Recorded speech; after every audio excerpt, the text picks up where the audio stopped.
Di Bali pemandangan seperti ini sudah biasa. Pakai bikini serba terbuka. Tidak ada tuh yang perkosa dia. Justru kasus yang sedang marak, Ustadz perkosa santrinya, saya yakin santrinya pasti pakai baju syar'i serba tertutup. Malah diperkosa. Jadi jelas kan, yang salah bukan pakaiannya.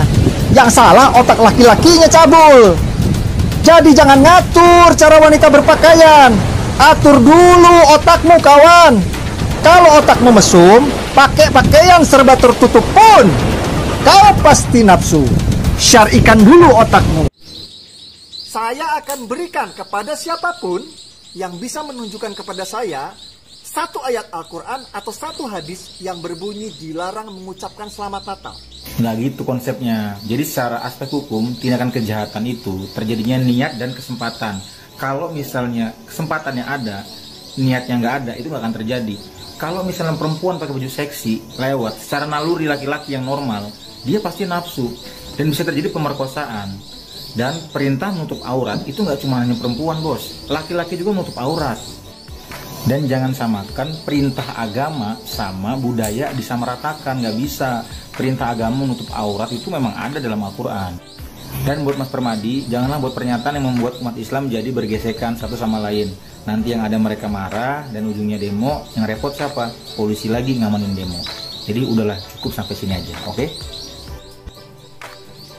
Assalamualaikum warahmatullahi wabarakatuh. Alhamdulillahirrabbilalamin. Wassalatu wassalamu ala sayyidina Muhammadin wa ala alihi wa sahbihi ajmain. Puji syukur kepada Allah, selawat kepada Rasulullah beserta al dan sahabat beliau sekalian. Sebenarnya saya ini sudah malas ketika menyaksikan, melihat, mendengar orang-orang semacam yang sudah barusan kita tonton ini.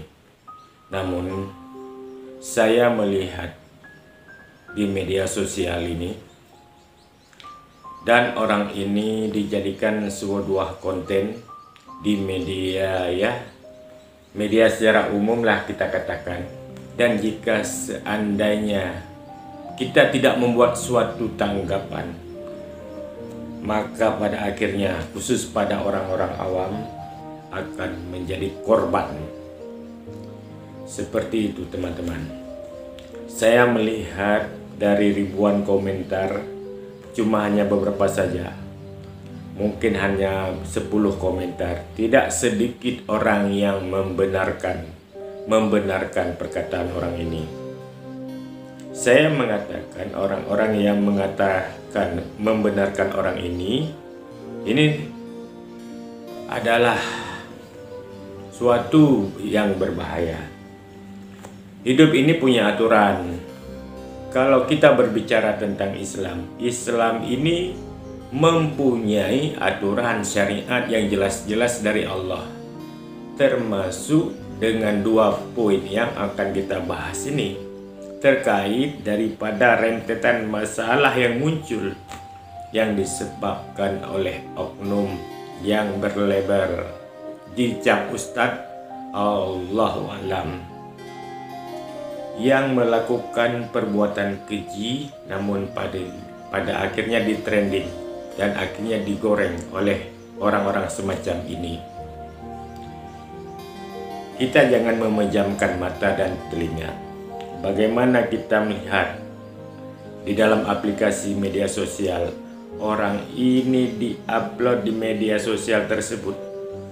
Bukan sosial media kecil-kecilan, tapi sosial media akunnya itu akun pemberitaan yang memiliki jutaan subscriber, jutaan follower, dan seperti yang kita katakan, dari ribuan komentar ini hanya beberapa saja yang saya baca, karena tak mungkin kita baca semua. Itu tidak sedikit orang-orang yang membenarkan statement yang ditawarkan oleh orang ini. Apakah menurut Anda tidak bahaya jika seandainya media-media yang diisi oleh orang-orang Ini akan berbahaya kalau media tidak diisi orang yang akan menegakkan hak, menegakkan kebenaran. Namun terkadang kita kerepotan juga dengan orang-orang yang sama awamnya. Ini dianggap mengubar aib orang lain, dianggapnya tidak baik.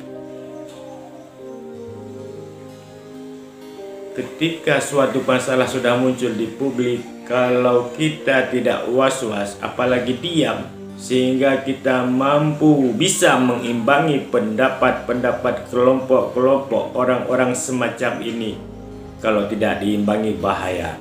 Orang awam akan menjadi korban. Seperti itu, saudara.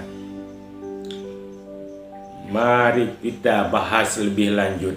Orang ini menyatakan bahwasanya yang harus disyar'ikan adalah otak-otak laki-laki yang pikirannya mesum. Seperti itu. Jadi jangan ngatur-ngatur urusan pakaian orang lain. Ya, itu videonya itu kita lihat. Kalau kita mau tahu video belakangnya, itu Masya Allah, cuma pakai CD dan pakaian dalam. Yang pada akhirnya terkesan orang-orang seperti ini akan mengiring suatu opini bahwasanya tidak ada masalah dalam pakaian. Lalu dia menyatakan jangan mengatur-ngatur urusan pakaian orang lain. Ini mungkin kaum wanita tujuannya. Padahal dua ranah pembahasan yang tidak nyambung, saudara-saudara. Bukan saya takabur, bukan sudah mengatakan orang awam saya pintar, bukan. Tapi kalau orang otaknya waras, orang yang hanya cuma sekedar ada ilmu saja, mengaji sambil sekolah, walaupun nggak mondok dia pesan, dia paham perkara sekecil ini tidak perlu dibesar-besarkan lagi. Dan tidak ada orang otak waras mempermasalahkan suatu perkara yang sudah final. Sudah mufakat ahlu sunnah wal jamaah bahwasanya membatasi aurat seorang perempuan, dan ini tidak perlu dibahas lagi. Makanya orang-orang semacam ini ngomongnya merangkai bahasa dengan serapi mungkin. Orang yang awam pasti akan terkesan menganggap orang ini pintar, padahal justru terbalik. Karena orang semacam ini ditanggapi oleh orang-orang yang satu otak dengan orang semacam ini, mempermasalahkan suatu perkara yang itu adalah perkara yang sepele, yang tidak ada lagi orang mempermasalahkan. Karena Islam sudah mengatur batasan-batasan syariat agama Allah, termasuk aurat perempuan. Bahkan satu rambut wanita yang terlihat oleh yang bukan haram akan disiksa dalam 70.000 dalam neraka. Apalagi dengan berpakaian CD. Lalu dia kaitkan dengan masalah akhlak. Suatu aturan yang jelas dalam fikih dikaitkan dengan perkara tasawuf, menyambungkan dua perkara yang berlainan arah, walaupun semuanya tujuannya sama. Mau fikih, mau tasawuf atau fiqah, itu adalah sarana untuk ibadah kepada Allah. Dan ketika hal ini tidak bisa dipisahkan, ya ini yang masalahnya. Ini masalah paling berat. Satu lagi dia katakan bagaimana keterangan dalil-dalil Al-Quran tentang tidak boleh kita mengucapkan selamat Natal. Mana dalilnya katanya? Kalau ada dalilnya saya akan memberi 50 juta. Ini seolah-olah perkataan dia ini, kalau bagi kita orang biasa itu banyak benarnya. Tapi mari kita simak satu hadis Nabi. Man tasyabbaha biqaumin fahuwa minhum. Barang siapa yang bertasyabbuh, artinya menyerupai suatu kaum, maka dia seperti kaum. Jadi kalau kita mengucapkan selamat Natal, berarti kita mengakui Nabi Isa lahir tanggal 25 Desember.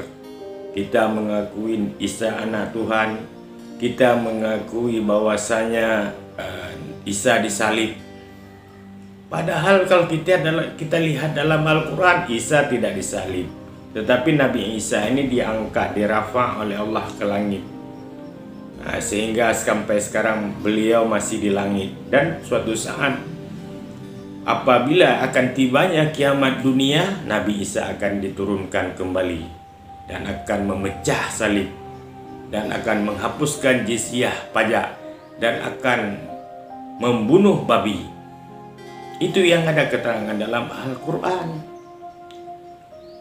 Jadi mengakui Isa anak Tuhan, mengakui Isa ini adalah Yesus Kristus, mengakui kelahiran Nabi tanggal 25 Desember. Ini secara tidak langsung kalau kita mengucapkan selamat Natal.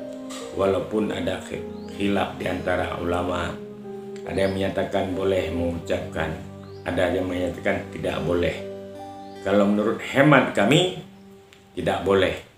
Kalau kita mengucapkan selamat Natal berarti kita mengakui Isa anak Tuhan, kita mengakui Nabi Isa itu lahir tanggal 25 Desember, kita mengakui yang tidak benar dan tidak mesti kita akui.